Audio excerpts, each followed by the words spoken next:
بسم الله الرحمن الرحيم.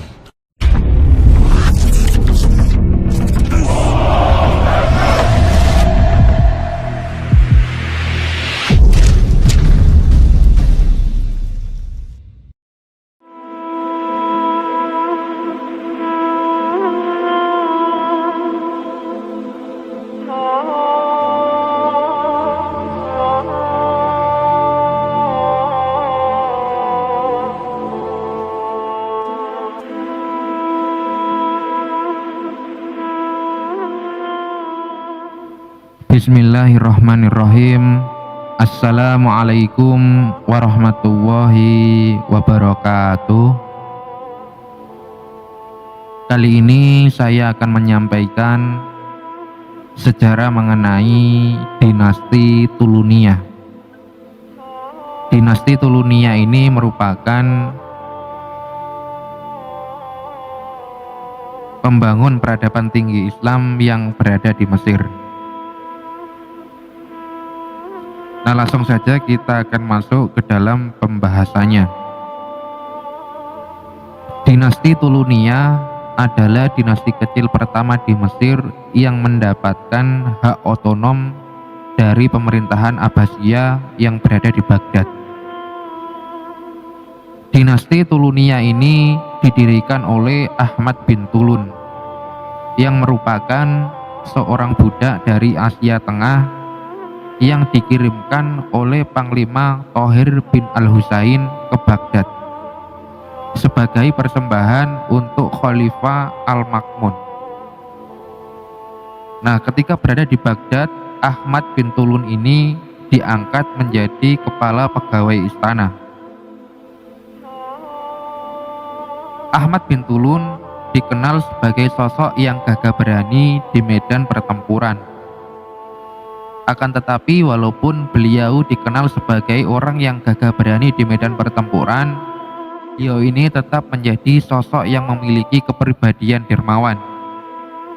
Dan beliau juga merupakan seorang hafid, ahli sastra, dan ahli syariat. Ahmad bin Tulun ini kemudian diutus ke Mesir sebagai wakil dinasti Abbasiyah. Lalu dalam perkembangannya, ia naik tahta menjadi gubernur yang wilayah kekuasaannya hingga ke Palestina dan Suriah. Pada masa Khalifah Al-Mu'tas, terjadi destabilitas politik di wilayah kekuasaan Daulah Abbasiyah. Hal itu lantas dimanfaatkan oleh Ahmad bin Tulun untuk mendeklarasikan kemerdekaan wilayah yang dipimpinnya. Karena hal itulah akhirnya terbentuklah dinasti Tuluniyah yang wilayah kekuasaannya mencakup Mesir, kemudian Palestina, kemudian Syria, dan kemudian Hijaz.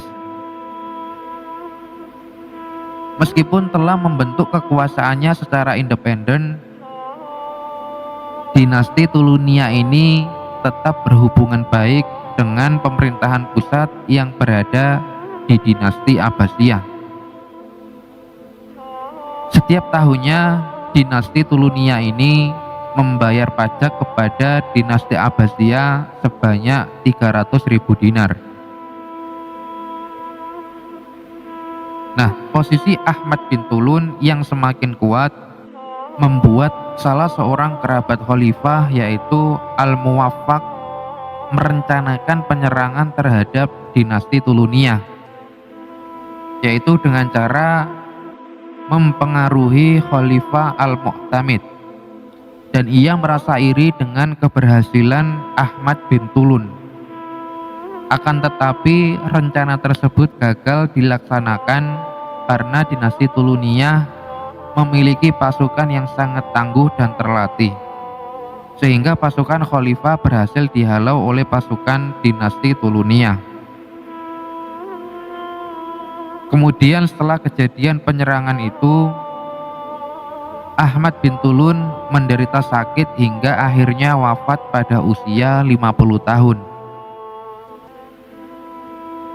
Sehingga ketika itu Kekuasaannya kemudian digantikan oleh putranya yang bernama Al-Khumarwaihi. Nah, pada masa pemerintahan Al-Khumarwaihi, dinasti Tulunia berada pada masa kejayaannya. Ketika itu Khalifah Al-Mu'tamid terpaksa menyerahkan wilayah Mesir, Suriah, Aljazair, dan Gunung Taurus kepada pemerintahan Tulunia. Nah, pada masa ini pun berbagai prestasi telah diukir oleh dinasti Tulunia. Salah satunya adalah kemajuan di bidang seni dan sastra. Pada bidang seni telah dibangun sebuah masjid yang sangat megah. Masjid ini bernama Masjid Ahmad bin Tulun. Keistimewaan masjid itu terletak pada menaranya yang sangat indah dan sangat megah. Selain masjid, dibangun juga sebuah bangunan istana yang bernama Istana Al-Khumarwaihi. Salah satu bagian istana seluruh dindingnya dibangun berlapiskan emas dan dihiasi ukiran yang sangat indah. Istana Al-Khumarwaihi dibangun di tengah-tengah kebun yang sangat indah.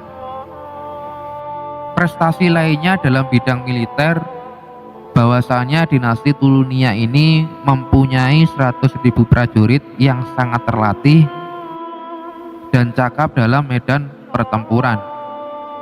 Para pasukan berasal dari wilayah Turki dan budak dari Afrika. Nah, dinasti Tulunia ini membangun benteng-benteng pertahanan yang sangat kokoh di setiap wilayah kekuasaannya. Pada masa itu juga dibangun banyak irigasi untuk menunjang pertanian yang terletak di lembah Sungai Nil. Nah, kemudian setelah Al-Khumarwaihi wafat, terlihat adanya tanda-tanda kemunduran dari dinasti Tulunia. Hingga pada masa pemerintahan terakhir di bawah pimpinan Saiban bin Ahmad bin Tulun. Nah, pada masa kepemimpinannya muncullah banyak sekte keagamaan yang dapat berujung pada pemberontakan. Dan ketika itu, pemberontakan itu tidak dapat dikendalikan oleh Saiban yang ketika itu menjabat sebagai seorang pemimpin dinasti Tulunia. Dan kemudian ditambah dengan datangnya serangan dari pasukan dinasti Abbasiyah untuk menaklukkan dinasti Tulunia. Karena dinasti Abbasiyah menganggap bahwasanya kekuatannya telah melemah, dan akhirnya ketika itu dinasti Tulunia berhasil ditaklukkan oleh pasukan daripada dinasti Abbasiyah. Nah, demikianlah sejarah singkat mengenai dinasti Tulunia yang dapat saya sampaikan.